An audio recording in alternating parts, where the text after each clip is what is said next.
IPS बनना हर किसी का सपना होता है और इस पोस्ट को पाने के लिए लाखों लोग कड़ी मेहनत करते हैं। तब जाकर उसमें से कुछ चुनिंदा लोग ही इस मुकाम तक पहुंच पाते हैं।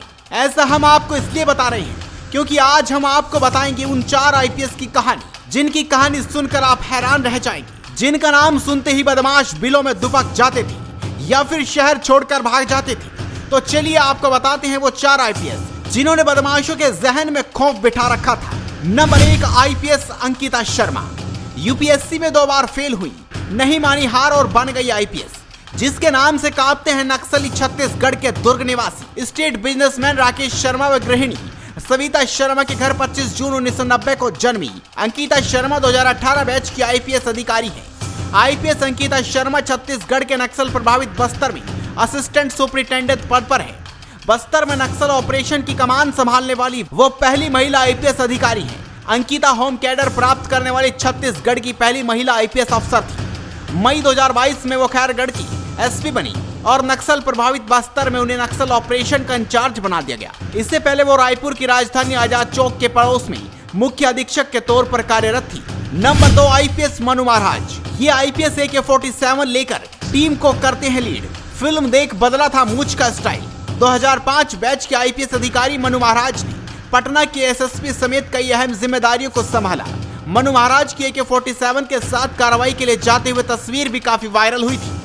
बिहार के गया जिले में तैनाती के दौरान उन्होंने नक्सलियों के खिलाफ कई ऑपरेशंस को अंजाम दिया। मनु महाराज पहले पटना में सिटी एसपी थे, तब उनकी मूंछ का स्टाइल साधारण था। उन्होंने अजय देवगन की फिल्म सिंघम देखने के बाद अपना लुक बदला और मूंछें रखना शुरू कर दिया। इस अफसर को पटना के लोग सिंघम और दबंग भी पुकारते हैं। एक बार मनु महाराज चेहरे पर गमछा लगाई और चप्पल पहनकर टूटी साइकिल से एक पुलिस जिप्सी के पास पहुंचे। उन्होंने जीप में बैठे पुलिस वालों से कहा, साहब मैं मजदूरी करके लौट रहा था, तभी रास्ते में बदमाशों ने मुझे लूट लिया, कृपया मेरी मदद कीजिए। पुलिस वाले उनकी बात अनसुनी करने लगे और उन्हें वहां से भगाने लगे।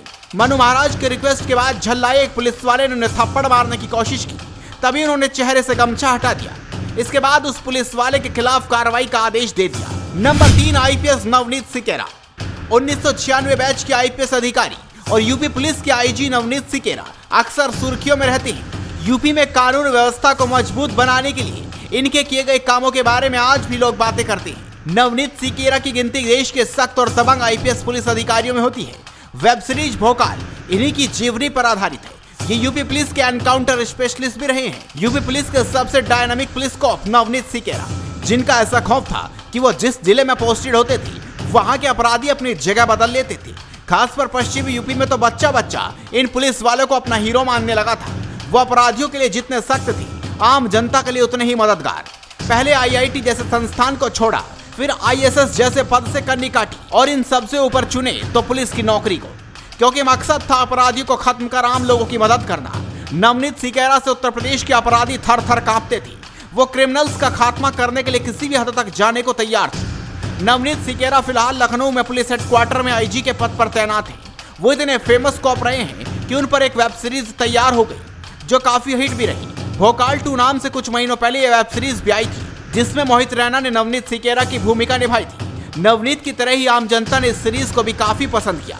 और नंबर 4, आईपीएस सिमला प्रसाद। आईपीएस अफसर सिमला प्रसाद का जन्म 8 अक्टूबर 1980 को मध्य प्रदेश की राजधानी भोपाल में हुआ।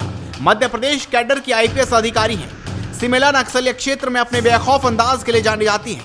इन्होंने फिल्मों में भी अभिनय किया है। इन्होंने साल 2010 में पहले प्रयास में यूपीएससी एग्जाम क्रैक किया, वो भी बिना किसी कोचिंग के। इसके बाद साल 2011 में उनकी तैनाती आईपीएस के रूप में हुई। वो इस वक्त जबलपुर पुलिस अधीक्षक रेलवे की पोस्ट पर तैनात है। सिमला प्रसाद का परिवार भी काफी पढ़ा लिखा और कला प्रिय रहा है। तो ये है वो 4 आईपीएस जिनका नाम सुनते ही बदमाश थर थर कांपने लगते हैं। तो आप भी इस खबर पर अपनी राय दीजिए, इस खबर को शेयर कीजिए।